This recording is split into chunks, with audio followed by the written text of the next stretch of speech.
Normalmente para tener una enfermedad recesiva, ¿qué requiero? Que ambos padres estén afectados, o sea, porque ambos sean portadores, porque ambos sean enfermos o porque haya un enfermo y un portador, pero al final de cuentas que ese alelo haya pasado a través de ambos padres, lo cual es difícil. Y a pesar de eso tenemos enfermedades que siguen siendo un problema incluso de salud pública, tanto así que las consideramos al momento del nacimiento del niño en el tamiz neonatal. ¿Por qué creen ustedes que haya ciertas enfermedades que a pesar de ser recesivas sean frecuentes? Algo similar a lo que les preguntaba del grupo positivo. ¿Por qué? Si son recesivos. ¿Qué explicaciones pudiera haber?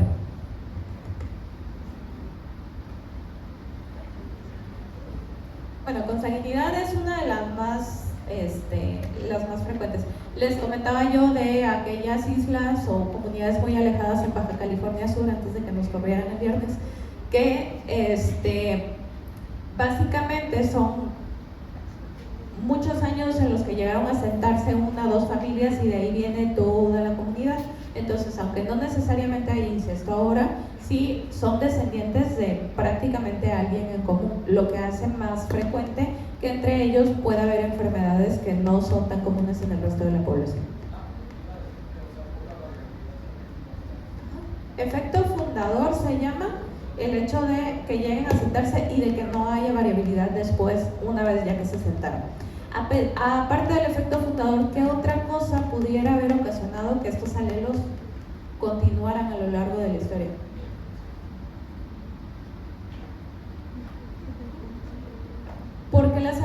Porque hay enfermedades recesivas que son relativamente frecuentes. ¿Qué pudo haber beneficiado? La endogamia sí o sí, o sea, es de cajón el primero, pero aparte de la endogamia, ¿qué más pudo haber? ¿Enfermedades? ¿Cómo? ¿Cómo? Ya vimos. Sí. Cuestiones geográficas. Cuestiones geográficas, enfermedades, ajá, ¿como cuál? Ya vimos un ejemplo de eso. ¿Cuál? No. ¿Cuál?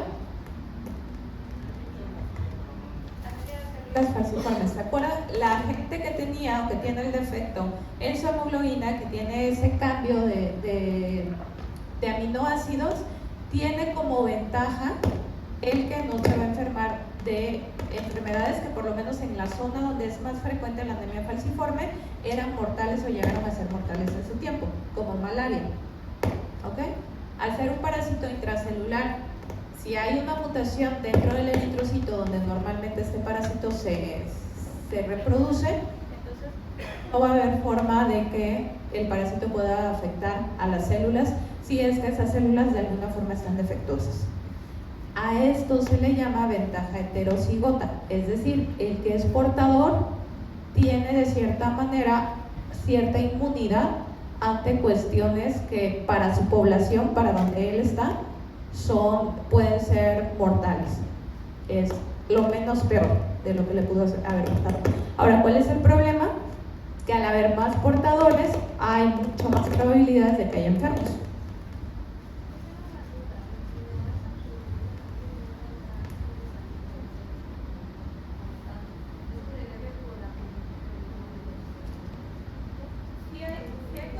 Que son hereditarias, pero no todas.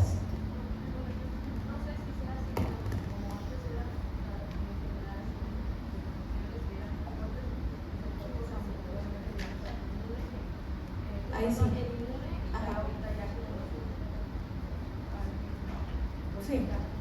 Sí, puede ser. De hecho, generalmente muchas de las veces es un estímulo exagerado ante algo que sí en algún momento nos provocó un problema. Yo lo mencionaba con la pregunta que era de que antes predominio eran enfermedades infecciosas, entonces y ahora gracias al avance de que las medidas de prevención, las vacunas, el cuidado del lavado de manos, todo eso se han ido disminuyendo.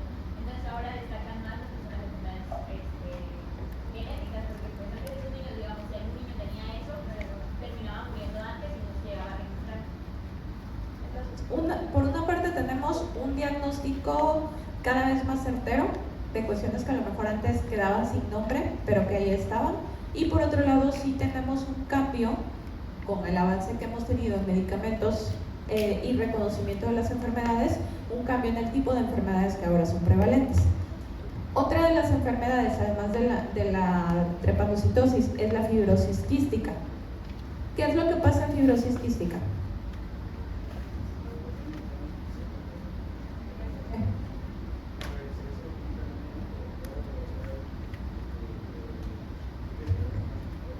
¿Ok?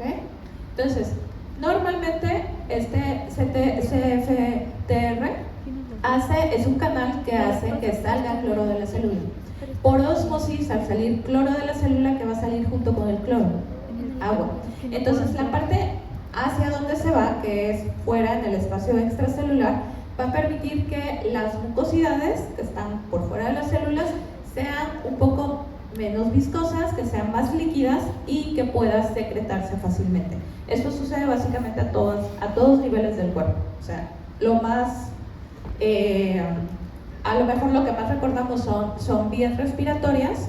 El moco se hace menos denso, menos espeso y puede salir con facilidad, pero ocurre también a nivel de secreciones gastrointestinales, a nivel de secreciones pancreáticas, incluso a nivel de conductos deferentes. Entonces, cuando en fibrosis quística este transportador de cloro no me sirve, ¿qué va a pasar con el cloro? Se acumula dentro de la célula y por lo tanto, ¿el agua dónde va a estar? Adentro de la célula. Entonces no vamos a tener quien lubrique de cierta forma a las secreciones, o vamos a tener secreciones más espesas. ¿Ok? ¿En qué situaciones esto me puede dar una ventaja? O antes, ¿esto me puede dar una ventaja?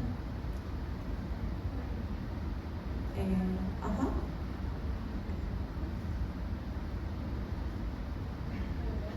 Zonas muy calurosas, no pierdo tanta agua. O sea, hay una idea. Hablando otra vez de enfermedades, que eran las infecciones que azotaban, ¿no?, a la población. ¿En qué situaciones esto pudo haber sido bueno? O tener mutado el gen pudo haber sido bueno. Ajá. Entonces.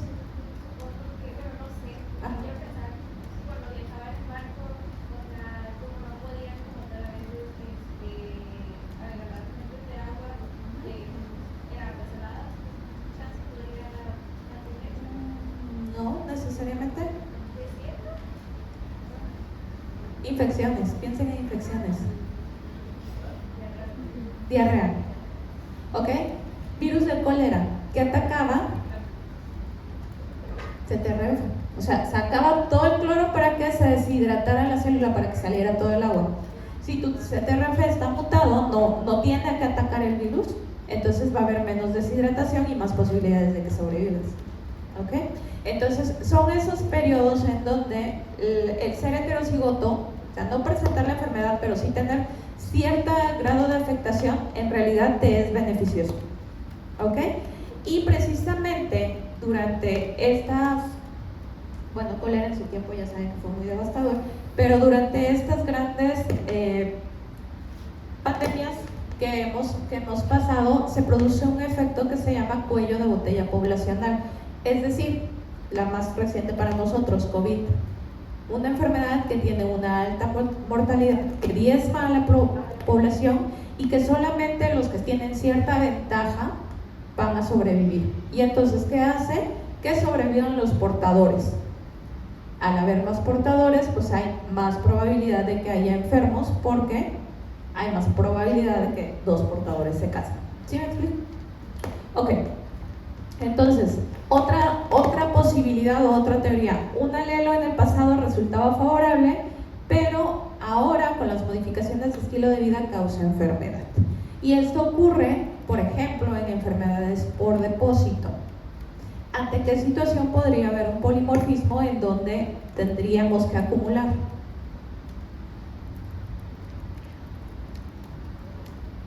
¿En qué situación al cuerpo le convendría acumular? Hierro, por ejemplo. Hablamos de que hay una mutación que en donde no se regula el hierro, en la hemocromatosis hereditaria, y la hepcidina siempre, cuando no hay hepcidina, y entonces siempre estamos absorbiendo hierro, cosa que no debiera pasar. Entonces, le convendría a una población donde básicamente o tuviera mucha pérdida por guerras, lesiones, lo que se les ocurra, o viviera en un periodo de escasez en donde tuvieran que el cuerpo de cierta manera tener mecanismos para absorber lo más posible de un nutriente que en estos momentos yo no tengo. Pasa un poco similar con resistencia a la insulina.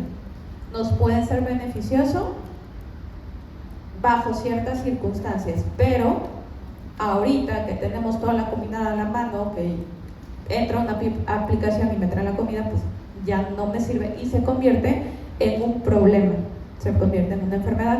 Pero son situaciones por las que básicamente pasan este tipo de mayor prevalencia de ciertas enfermedades. Entonces ahora sí vamos a ver algunas de las enfermedades que son, a pesar de ser recesivas, las más frecuentes o que más impacto causan en salud poblacional. Y la primera es la fibrosis quística. AR significa autosómico recesivo. Se los voy a poner como AD o AR. Entonces, AD, autosómico dominante, AR, autosómico recesivo. ¿Dónde se encuentra el defecto? ¿Cuál? Brazo largo del cromosoma, región 3, banda 1. Ok. Para la fibrosis quística, es decir, para que deje de funcionar mi transportador CFTR, existen muchas mutaciones, pero la más común es la de lesión de un aminoácido, que es la fenilalanina, en la posición 508, no hay. Entonces, prácticamente pasa lo que les dije hace ratito, está mutado el transportador, el cloro no puede salir y al no salir el cloro tampoco sale agua, y entonces eso me causa un desequilibrio hidroelectrolítico y que todas las secreciones del cuerpo estén deshidratadas o estén muy viscosas. La de lesión de la fenilalanina es la más frecuente, pero puede haber otras mutaciones que también me causen fibrosis quística y mala función del transportador. Dependiendo de cuál sea la mutación, que tan grave sea, va a ser también qué tanto funciona o no el transportador. Es decir, tengo un defecto en el transportador, pero no es que no me funciona nada. Tengo cierta capacidad de transportar cloro, pero está disminuida. Entonces, dependiendo de la función del transportador, la enfermedad se va a manifestar de forma grave o de forma relativamente moderada. Por ejemplo, si funciona a menos del 3%, ahí está mal el signo, es menos del 3% mi transportador, voy a tener todas las manifestaciones clínicas del libro. Pero si tengo un poquito más, entre más o menos el 8 y el 12%, puedo tener agenesia bilateral de los conductos deferentes y esto me llevará a, bueno, básicamente lo traduzco en infertilidad, ¿ok? Entonces, la fibrosis quística, así como el síndrome de Marfan, que era una sola proteína afectada, me causa un montón de manifestaciones. A eso se le llama, ¿recuerdan que se los había dicho? Pleiotropía. Pleiotropía, o sea, afectas una sola cosa y eso te causa en varios órganos y sistemas manifestaciones distintas. Entonces, en el caso de la fibrosis quística, una de las primeras signos que podemos tener de la enfermedad es aquel recién nacido que tiene obstrucción intestinal. ¿Por qué no puede hacer del baño? ¿Cuál? No. O sea, ¿qué pasa si las heces no hay agua en las heces? Hay estreñimiento, ¿no? Entonces, eso pasa, es uno de los primeros datos en el recién nacido. Ahíleo meconial, producido por la falta de hidratación del meconio, de la evacuación. También hay insuficiencia pancreática. todas las secreciones se hacen viscosas, no puede haber secreción correctamente. Esto me lleva también a una mala absorción intestinal, va a haber anemia, va a haber deficiencia de algunos nutrientes, y también el hecho de que a lo largo de la vida las evacuaciones no estén correctamente hidratadas me puede causar prolapso rectal por el pujo que puede provocar esto. Obstrucción de conductos hepáticos, el sudor salado y lo que a lo mejor oímos más frecuentemente, la obstrucción de las vías respiratorias, porque el moco, al no tener agua, se hace demasiado viscoso y hay una falta de capacidad para poder secretarlo adecuadamente, lo que me va a dar como consecuencia que estos pacientes tengan infecciones respiratorias de repetición y que con cada infección el pulmón de poco a poco se vaya fibrosando, se vaya haciendo duro de todas las infecciones por las que ha pasado. Entonces, 90% de los pacientes que tienen fibrosis quística tienen una mortalidad a edad temprana de la vida. ¿Okay? ¿Cómo lo diagnostico? Tamiz neonatal primero. El tamiz es eso, una prueba de tamiz no es una prueba confirmatoria, es una prueba que me dice puede tenerla, hazle la confirmatoria. Pero bueno, algunos han visto que en los centros de salud o en algunos hospitales, cuando nacen niños, les tienen hermanos pequeñitos o se acuerdan, cuando nacen los niños les hacen una prueba casi segundo o tercer día de nacidos en donde les pican el talón, sacan unas gotitas para un papel filtro absorbente. ¿Les ha tocado ver? Bueno, esos filtros se mandan al laboratorio. Dependiendo de dónde esté, si están en una institución pública o en una institución privada, será el número de pruebas que se le hará. Pero básicamente, ¿qué buscamos? Buscamos enfermedades que sean de origen, que sean congénitas, que puedan impactar en la vida del niño y que se puedan detectar a una edad temprana para pues evitar complicaciones o tratar de que reciba tratamiento lo antes posible. Entonces, fibrosis quística está dentro del tamiz y la prueba que se hace se llama tripsinógeno inmunorreactivo. Fuera de eso, fuera de los primeros días o los primeros días para hacer tamiz neonatal, podemos hacer una medición de cloro en el sudor. ¿Qué se recomienda para ellos? Fisioterapia respiratoria, tienen que poder secretar adecuadamente secreciones, entonces nebulizaciones, inhaladores, van a tener que estar viviendo con eso. En casos muy graves puede hacer trasplante pulmonar, pero ¿qué pasaría? Que si se hace. ¿Para qué me servirían?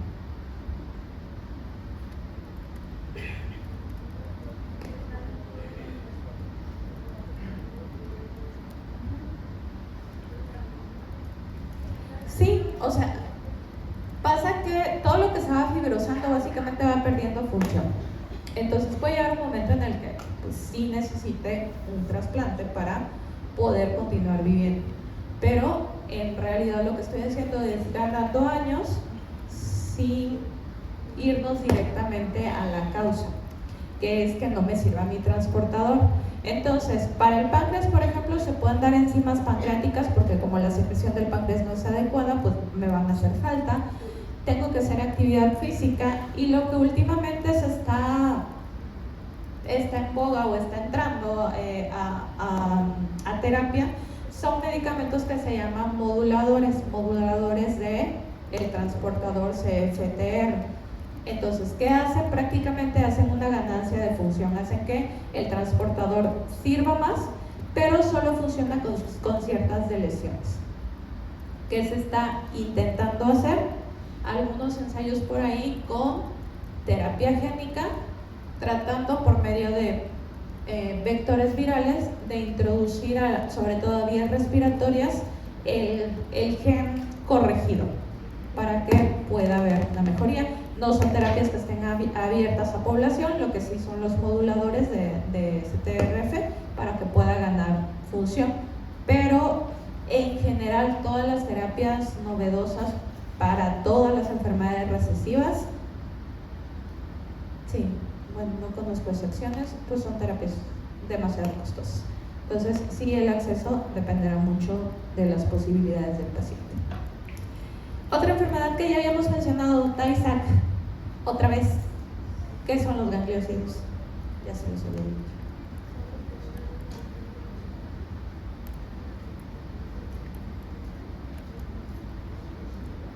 Lo pueden buscar.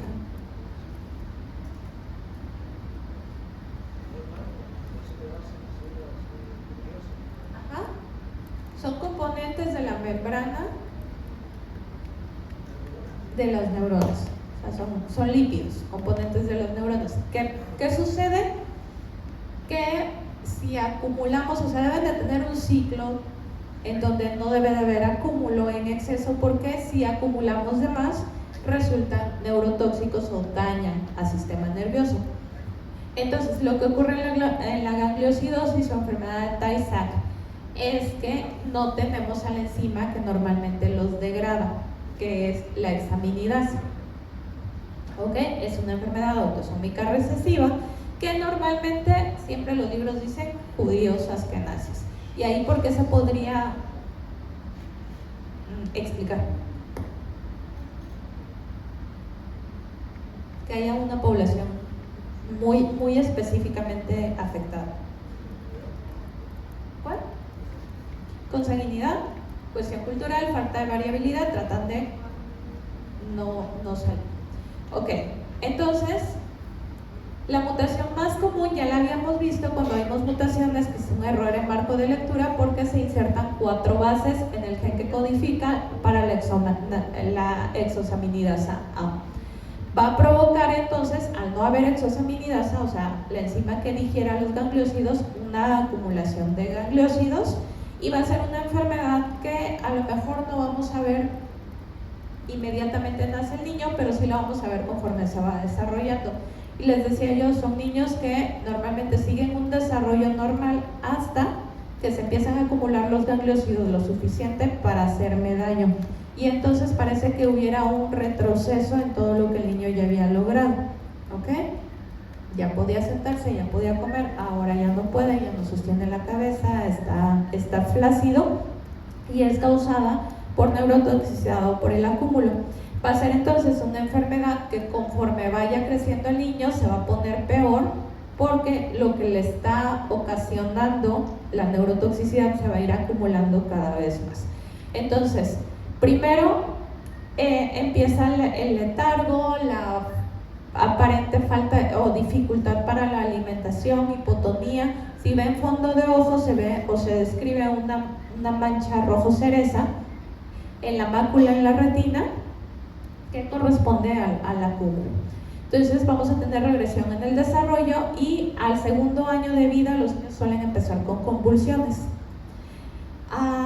La hipotonía, luego se vuelve espasticidad y luego se vuelve parálisis, y normalmente estos niños mueren tempranamente entre los 3 y 5 años por infecciones respiratorias, o si tienen una forma menos grave, más leve de la enfermedad, pueden morir alrededor de los 5 o 10 años, pero en general su pronóstico pues es fatal.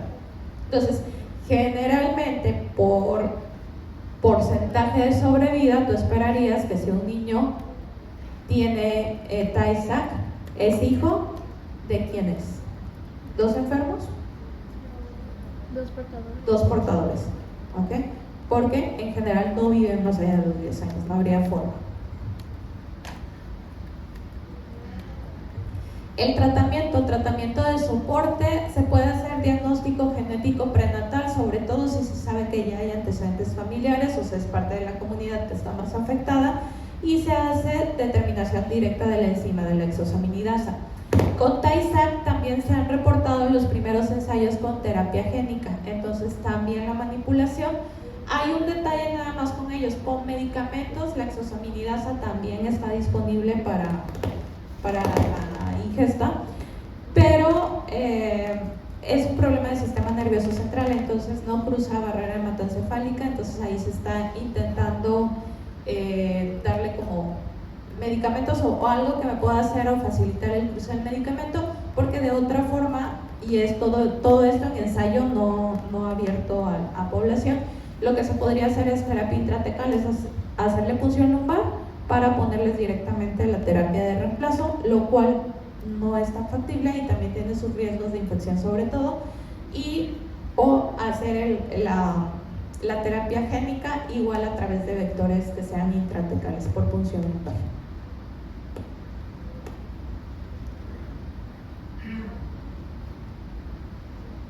Otra de las enfermedades es la fenilcetonuria. Es una enfermedad del metabolismo. Aquí lo que tenemos es una incapacidad para que la fenilalanina, que es un aminoácido esencial o no esencial, es esencial, se convierta en uno no esencial, que es la tirosina. ¿Ok? Entonces, condiciones normales, tirosina es no esencial porque podemos obtenerla a través de la conversión de fenilalanina. ¿Qué es lo que pasa en la fenilcetonuria? Tenemos bloqueado ese paso porque no hay enzima que pueda hacer la conversión. Entonces, la tirosina, si no tengo tirosina, no tengo ¿qué? ¿Para qué me sirve? No tengo hormonas tiroideas, ¿qué más no tengo? Pueden buscar. Si no tengo tirosina, no tengo todas las tiroideas y aparte de todo eso, ¿qué más? Neurotransmisores, específicamente dopamina, que también es precursor de noradrenalina, ¿ok? Y tampoco tengo a nivel de piel melanina, ¿ok? Entonces, va a haber muchas manifestaciones a nivel metabolismo que tienen que ver con esto. Cuestión de, sobre todo, sistema nervioso central, porque el acúmulo de fenilalanina me puede resultar tóxico. Aparte de no tener todas estas hormonas o neurotransmisores, lo que se va a interpretar o lo que se va a convertir en falta de hormonas tiroideas en el niño me lleva a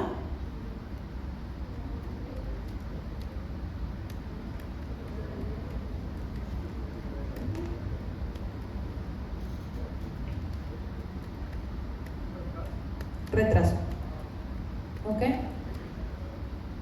Retraso mental también, no tengo dopamina, no puedo, tengo trastornos del estado de ánimo, tengo trastornos del movimiento y se van acumulando todas estas cosas que son sobre todo manifestaciones a nivel sistema nervioso central. Pero puedo ver a un niño así y sospechar de la enfermedad por cómo se ve ese niño, porque no tengo melanina. Entonces, ¿cómo lo esperaría fenotípicamente?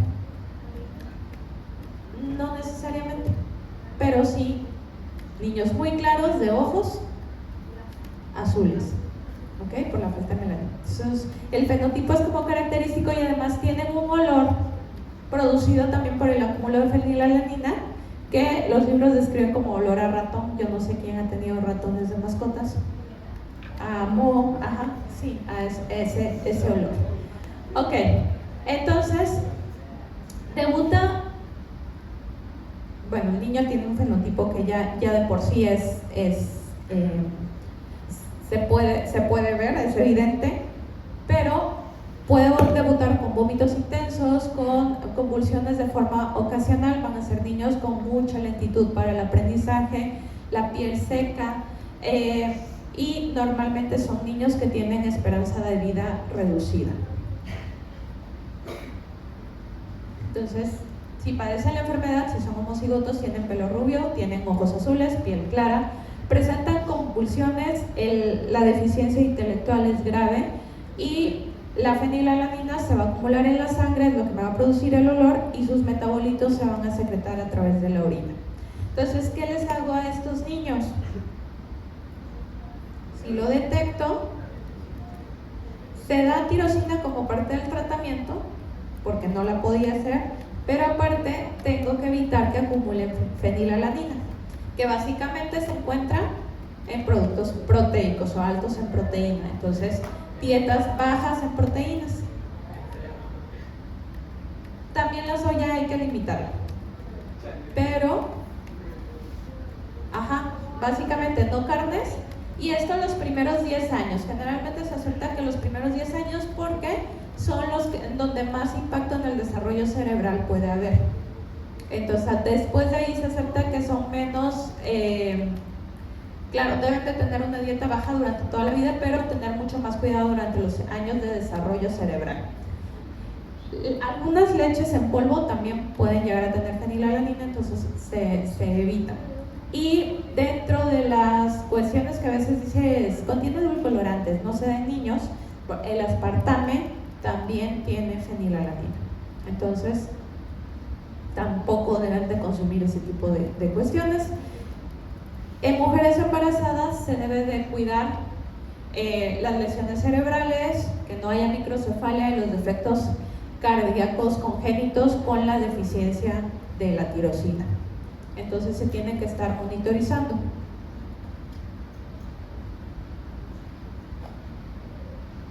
Entonces sí tenemos terapia de reemplazo, se da tirosina, pero aparte hay que cuidar bien. En esto no tenemos terapia génica ni nada porque son cuestiones que con alimentación se podría llegar a controlar. Bueno, dejamos hasta aquí. Repasen factores que afectan la expresión de los genes para hacer una actividad mañana.